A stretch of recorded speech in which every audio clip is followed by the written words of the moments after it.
Right then. All right. It's Freaky Friday, or Black Friday to some people. Yeah.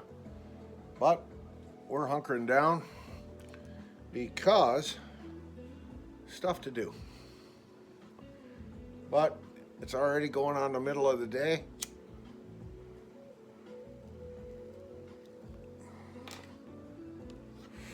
Kind of took a lazy morning. Scrunch didn't sleep well because the cats um, crawling all over her all night long. So that had her not sleeping too well. But of course, Butters didn't sleep too well because two new cats in the house.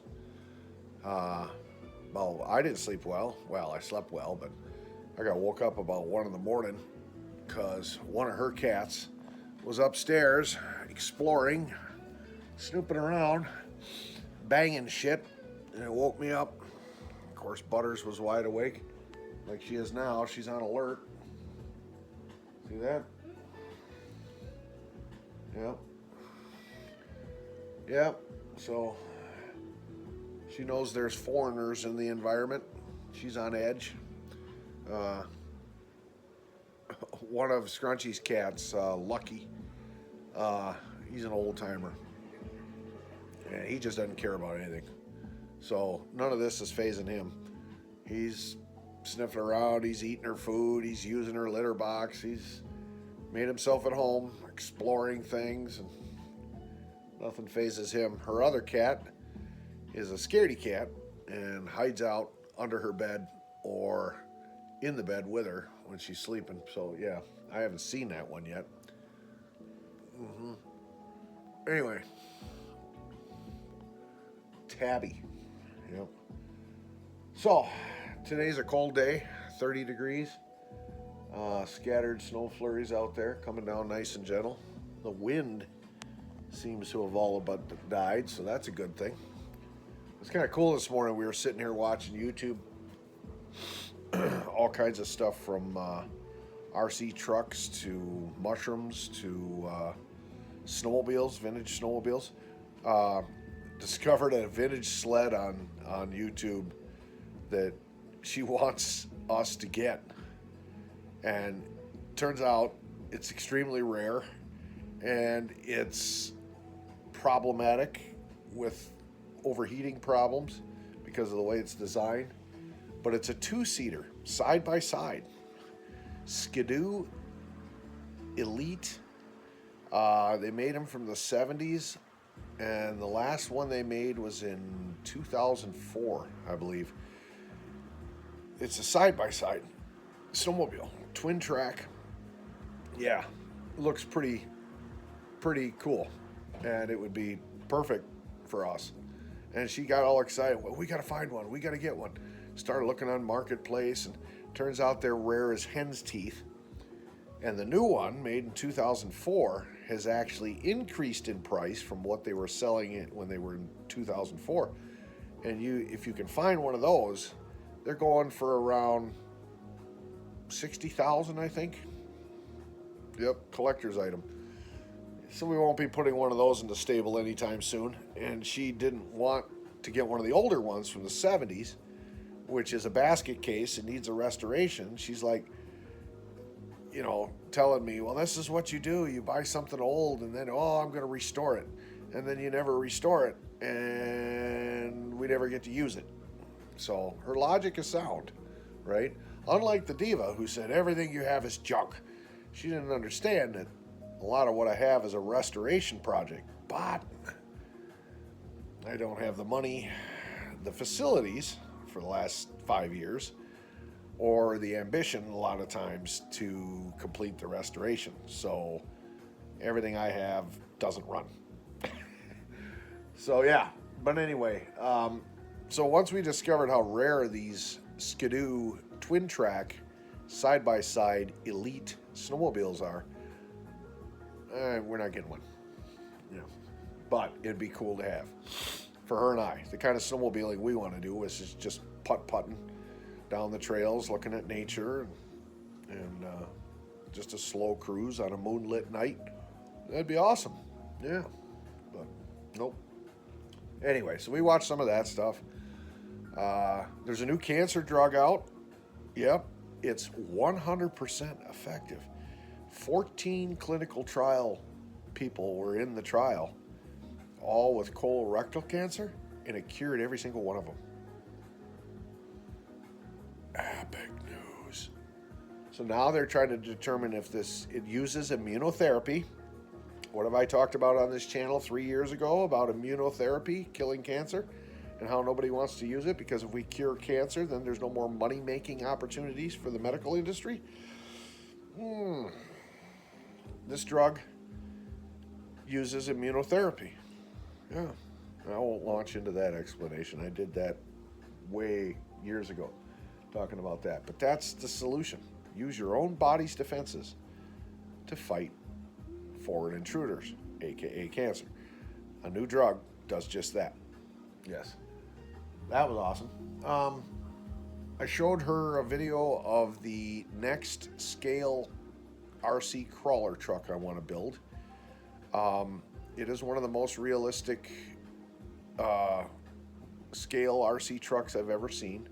Comes as a kit, a model kit. You have to put it together with these little tiny microscopic screws and everything. I anticipate it would probably take me half a year just to assemble the kit. But when it's done, it looks so realistic because it pretty much is miniature scale. And she's like, well, you should get that. How much is it? I said, $700. She's like, well, I'll sell that old washer and dryer out there and there's the money. Now, the thing that's so cool about Scrunchies is we launched into a discussion about this sort of thing. And the experiences I went through in my past with other women where all of my hobbies and interests and passions got all pushed to the back burner because I was so intent on trying to impress that woman and entertain her just to keep her in my world. I always felt this underlying current that if I didn't give her experiences that were on a grand scale to the best of my ability, she would get bored and distracted and somebody else, better, greener grass would come along and she'd chase that. Well, that's exactly what happened in both cases, right? But in the process of trying to keep that woman, I got rid of all my hobbies and interests and friends. I lost so many friends that I had in the RC world. Yeah, pushed them all away just so I could entertain this woman to try to keep her. And I lost her in the end anyway. Scrunch is the opposite. She's one of the good ones. So I get talking about RC trucks, I get talking about vintage snowmobiles, and she's all, you should do that. You should get back into your hobbies and passions. She said, I have no problem if you and Rob go off and play with your scalar trucks or out the shop wrenching on a project, a fabrication project or something like that. You should do that. So she's amazing. Yeah, she's the one. So, yeah. And so I told her about that Land Rover kit that I want to buy, and she's all for it. So that might be down the pipeline here. Yeah, cool. Speaking of RC trucks,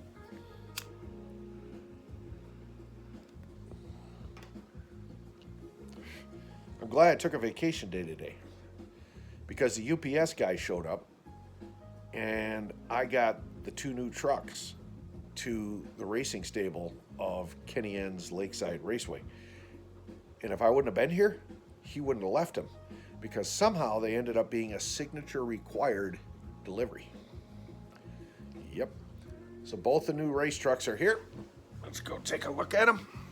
They're in the same family as, well, this is one of my scale trucks that I built. Yeah, this is a Tamiya, Mercedes-Benz Tamiya Unimog. Working headlights, taillights, working winch. Yep. Marathon County, Wisconsin. Highway Department logo on there. Yep. Flashing strobe light on the top. Realistic, soft, super flexible chassis. Well, not super flexible.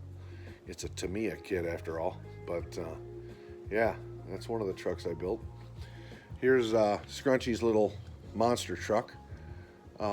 So these race trucks that I got for me and Rob are in the same product line. They're made by Trax, which is a division of Traxxas. So here they are. Look at that. Mine's the blue one. Yeah. Rob's getting the red one. 18th scale. Ready to run. Everything that's needed is in there. And all three of us can race now. Well, Scrunchy's not going to be able to race. She's just going to be tootling off around out in the infield, trying to keep from driving her freaking truck into the lake. But me and Rob have played in this hobby for a while, so we're okay. And yeah, there's the two new trucks. That's $300 some sitting right there. But it's worth it because they're ready to run. So yeah, 4-wheel drive race trucks. Sweet. Santa Claus showed up. It's kind of cool this morning. We were sitting out here. 2 great big bald eagles flew over the lake and flew right over across my front shoreline here. And then they landed on the ice. Now, I didn't sit and stare at this.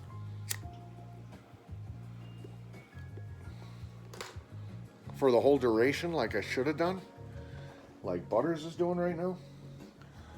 But one of those eagles landed on the lake in front of me here. And you see that big gray spot right out there on the ice? That opening, that circle? He was standing on that, jumping up and down to break the ice. Now, I couldn't figure out if he was trying to get a drink of water from that spot, because an eagle can't fall into the water. If it does and its wings get wet, it won't be able to fly. So when it comes down to catch a fish, it only sticks its feet in the water to grab the fish as it's flying and it drops down. And then its wings are out in the air so it can take off. If the eagle was to fall into the lake, it would drown because its wings get wet and it can't fly, right?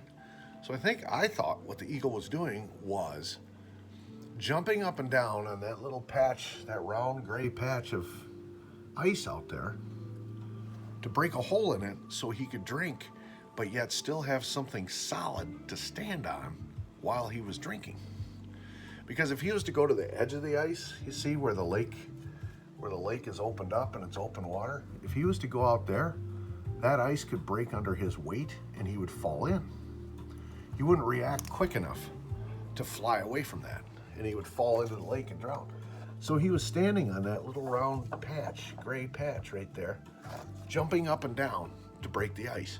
And then he would stick his head down there, right? But, oh, there he is. He's flying around. Here he comes. Where's he going? What's he doing?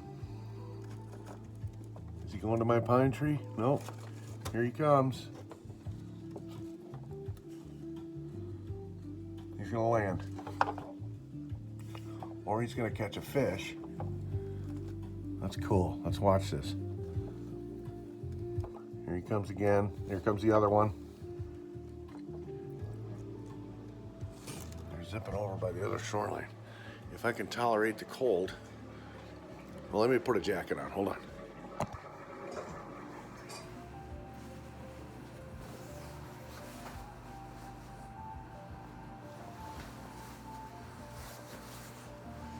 So, what ended up happening is I saw him jumping up and down on the ice and dipping his head down. So I thought he was drinking water. So I thought I figured it out. So I looked away. We're watching TV. 10 minutes later, I look back out there. And he's got something on the ice that he's eating. Now, I don't think he flew away. I'm pretty sure he didn't fly away. But what was he eating? I literally think there was a fish under the surface of the ice. Could have been a dead one. Oh, the otters are out. Honey, the otters are out. Are they really? Yeah, they're over by Tim's. And the eagles are back. See them? Right there.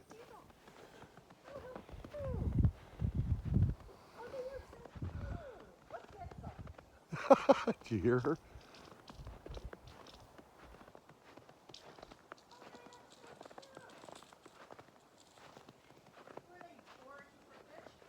Oh, he went into the water by the brush pile.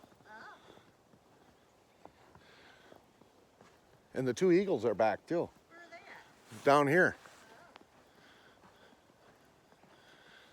Oh, this place is awesome.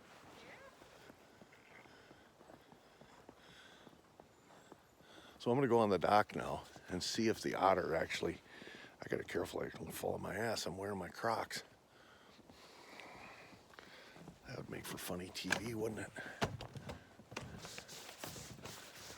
Okay, so the eagles haven't landed. They're still, there he is. See him? Hey, little buddy.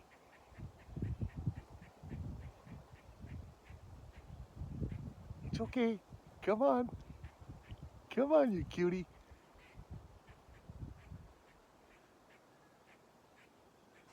How cool is this?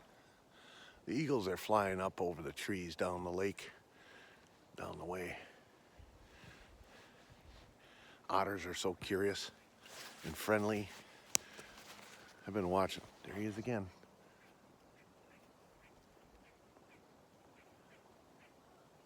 What do you got, little guy?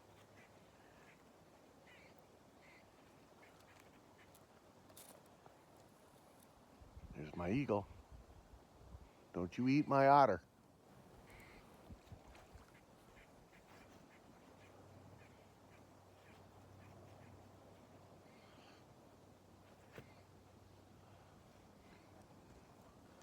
I think the eagle's actually hunting for fish.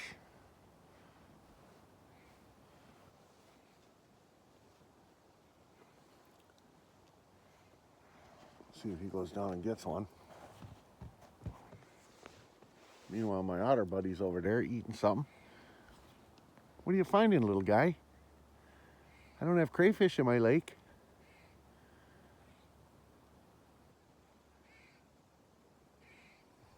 Don't get eaten by that eagle.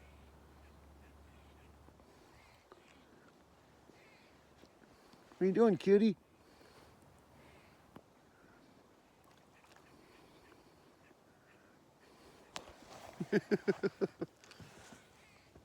I tell you what, man.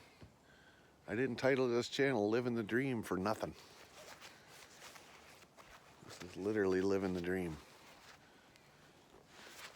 Damn coat won't snap shut. What in the world are you eating, little guy?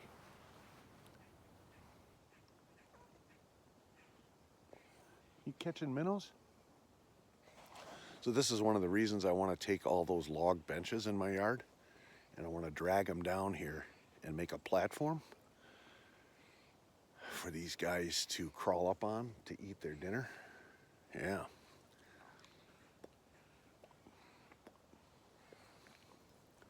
Way cool. I'm gonna get out here closer. The dock is making a lot of noise, transmitting through the water, but he's underwater right now, so maybe when he comes back up again, he'll be right in front of my... Oh no, he came up over by the crib. Now he's out by the fish crib. Oh boy. That means he's eating in the fish crib. Meanwhile, the eagle's up there.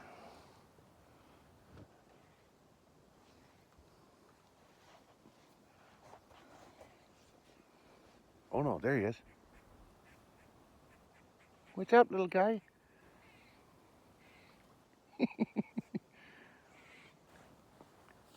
Yeah, you're the cutest thing ever.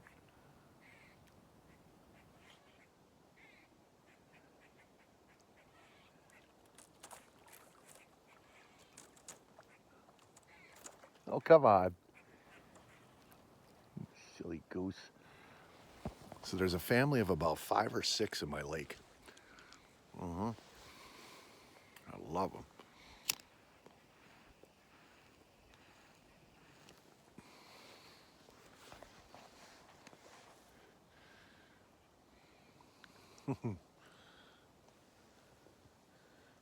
But if the eagle can take a poke at one, he will.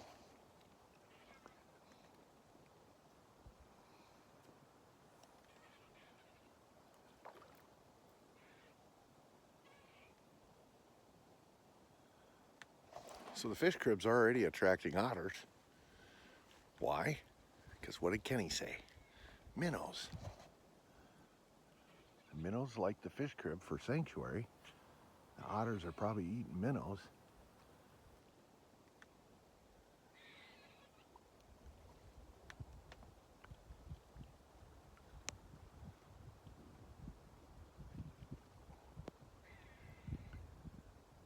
Look at him.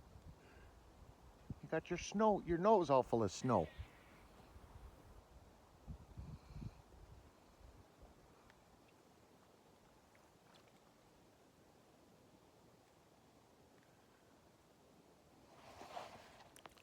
So I don't know what he's eating, because I don't have, look at him, he's eating something. No idea. Way cool. But the fish crib draws in the crappie minnows, which then in turn draws in the crappies, which then in turn draws in the bigger fish, northerns and bass, you know, cycle. But it also apparently draws in otters.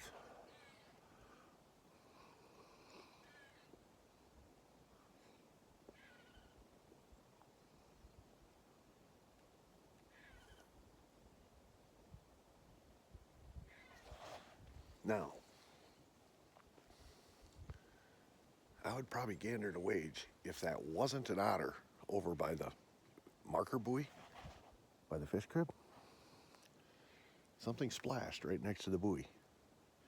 If that wasn't an otter, if that was actually a fish, it won't be long if that water stays open. And I'll have an eagle sitting out there fishing.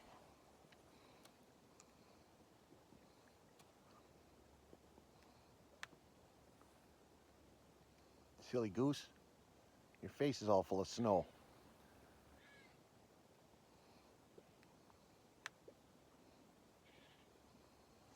Should put a little box out here with straw and a heat lamp, and they'd have a nice warm place to go.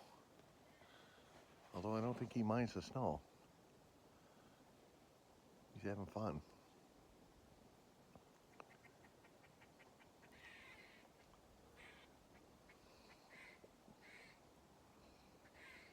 What you doing, pal? What you doing, buddy?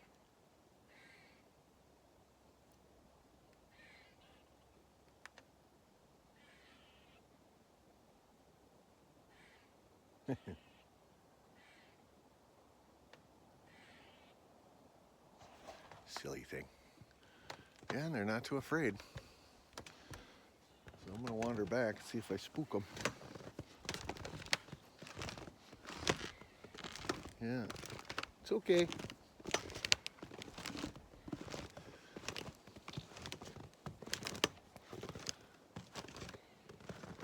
Not a care in the world. All right, see if I can do this without falling on my ass.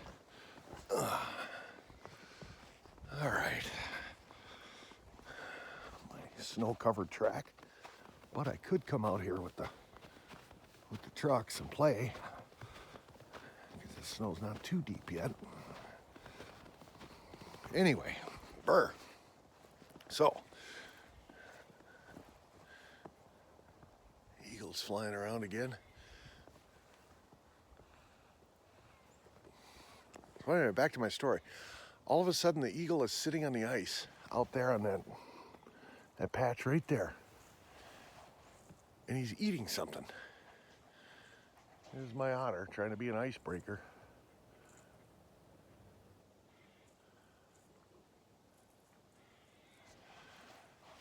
He was eating something. I'm like, where'd you get food? You know what I think?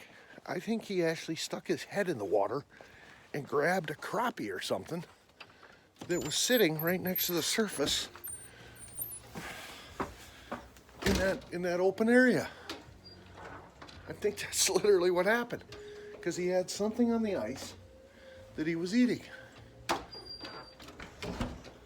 And of course, I wasn't looking, so I didn't watch him catch it.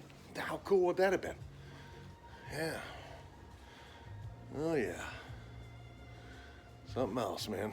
But anyway, so today, the plan for the rest of the day is work on projects. Scrunch is going to be down here.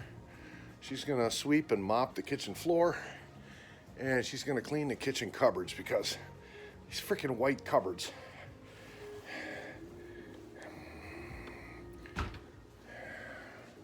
I don't like them. You know, handprints, greasies, fingerprints and stuff. The cat, I'm doing some damage to him. Oh boy, Ken. Not good. I put my boiled egg cooker right here to make my hard-boiled eggs, and the steam has come up and is delaminating the wood. Look at that. On this corner here, I gotta do something different. That ain't good. Haven't even had the house a year and I'm wrecking it. But anyway, the cat, she likes to rub on stuff, you know, put her scent on stuff. So, like down here, I know this is fascinating, isn't it? Look at that. That's all from the cat rubbing. Yeah, so the cupboards are a mess. So Scrunch is gonna work on that today. And I'm gonna work over in this bookcase, like I said. And I'm gonna seal all this up, because I got cold air just dumping in here right now. And I want to seal all this up, finish it up, frame it out real nice, and then build a big foam plug that goes in here. So when I'm not using the fan, big part of the reason I built that fan was for my pipe smoke. I wanted to be able to evacuate the pipe smoke out of the house, because I thought if Scrunch and I were ever cohabitating, that would bother her. Turns out it doesn't. She likes it. She likes the smell of my pipe. So, win-win. She's perfect. So she lets me smoke the pipe. Well, it's my house, but she doesn't mind if I smoke the pipe without the fan on.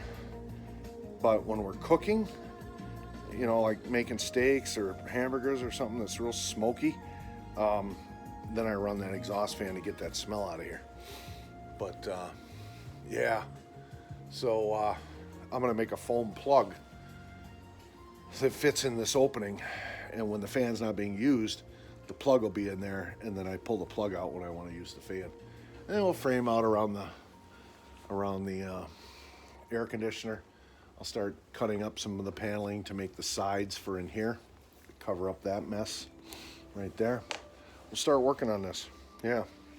Another project I'm going to do is I'm building an overhead pot and pan rack for over the counter here. It's going to go on the ceiling up here. All right.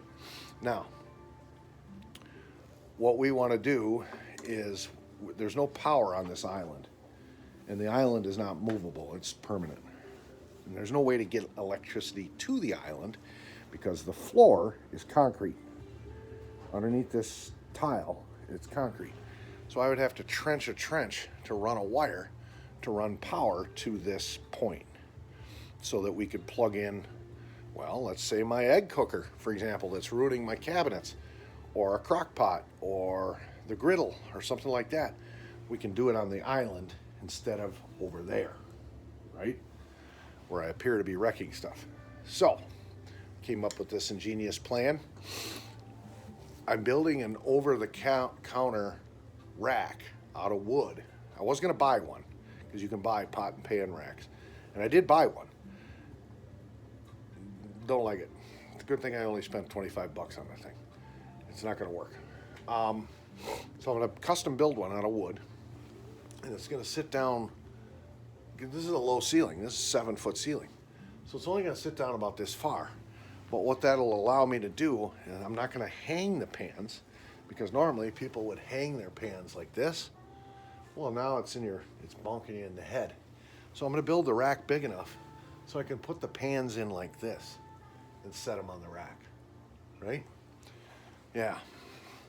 And there'll also be a little section off of one end with a wine glass slot to slide your wine glasses in. Well, anyway, it's going to be cool, but I'm going to have to custom design and fabricate it, all right? So part of that is going to be 2 wooden pillars, logs, that come down from the ceiling down to the top of the counter here, right? And then I'm going to run electrical wire in the ceiling from a tap source back here, probably in the utility room. I think is going to be the easiest place to tap into an electrical source, all right? And I'm going to bring 110 volt power through the ceiling, all right? And somehow, I think I can snake it through here, and I'm going to drill a hole in one of these cross braces right here. I'm going to run the wire that way. And then these 2 light fixtures will be wired constant hot. But they're not going to be light fixtures anymore. So the power is going to come down one of those poles, and there'll be a receptacle sitting down here to plug electrical appliances in on that pole. And then up here will be a receptacle, an outlet. And around the perimeter of that pot and pan rack, I'm going to have a nice set of gold-colored Christmas lights. I had that in my kitchen in Wausau, and it looked really classy and elegant. So I'm going to do that around the pot and pan rack. But yeah, that's another one of the projects I'm going to do here. But I got to get all of these lights they work on the main switch. So when I turn the kitchen lights off, where are they? There they are. They go off. So I want to keep those decorative lights on all the time, kind of like a classy looking nightlight. So yeah, that'll be a big project. But I was going to start on that today. I was going to start on building the rack, but I think this thing is going to consume a lot of time. So that'll probably be the project for the weekend. But we'll see if we can get her done. Yeah, hopefully I can get her done. So that'll be good. All right, that's just a Freaky Friday update. Pretty cool. So stay tuned. We'll bring you along on the project.